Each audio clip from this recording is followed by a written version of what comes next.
केलेली आहे, काय त्यांनी म्हटलेलं आहे आणि तुम्ही उपचाराचा वगैरे आग्रह त्यांच्याकडे धरलेला आहे का, काय त्यांचा रिप्लाय आहे? आज जरांगे पाटलांच्या उपोषणाचा तिसरा दिवस आहे.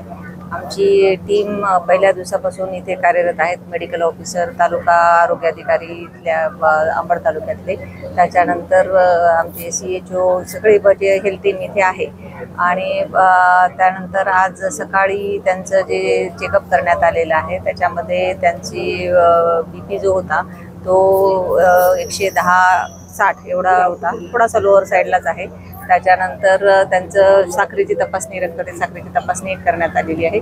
त्याच्यामध्ये ती 70 एवढ्या प्रमाण त्याच्या याच्यामध्ये आहे, म्हणजे ती पण थोडंसं कमी याच्यावरच आहे.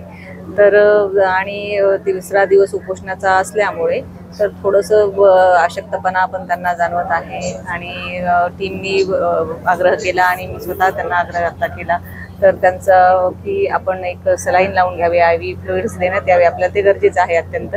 परंतु त्यांनी याच्या संदर्भात नकार दिलेला आहे. तरीसुद्धा आपले अजूनही जिल्हा शल्य चिकित्सक यांच्यामार्फतही फिजिशियन आणि इतर तज्ज्ञ डॉक्टरांची टीम एकदा येईल आणि त्यांना थोडासा उपचाराचा आग्रह आम्ही परत एकदा करणार आहोत. किती दिवस सर्व्हाइव्ह करू शकतो? कसं आहे, उपोषणाच्या आजचा त्यांचा तिसरा दिवस आहे. याच्यामध्ये आपल्या प्रत्येकाच्या याच्यावर, बॉडीच्या याच्यावर असतात, क्षमतेवर गोष्टी असतात.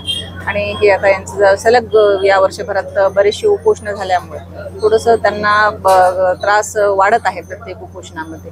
तर त्यांना आमची विनंतीच असणार आहे की त्यांनी उपचार जो आहे, प्राथमिक उपोषण चालू जरी ठेवलं तरी प्राथमिक उपचार जो आहे आवश्यक आहे तो घेणं अत्यंत गरजेचं आहे. रिपोर्ट काळजी करण्यासाठी रिपोर्ट हो, नक्कीच काळजी करण्यासारखं आहे. कसं असतं, सुरुवातीला एक हळूहळू कमी होत एकदम सडन व्यक्तीला हायपोग्लायसिमिया पण होऊ शकतो, रक्तातील साखरेचं प्रमाण कमी झाल्यामुळे, आणि त्याच्यामुळे इतर कॉम्प्लिकेशन बाकीचे पण होऊ शकतात. त्यामुळे निश्चितच काळजी घेणं किंवा काळजीचं आहेच.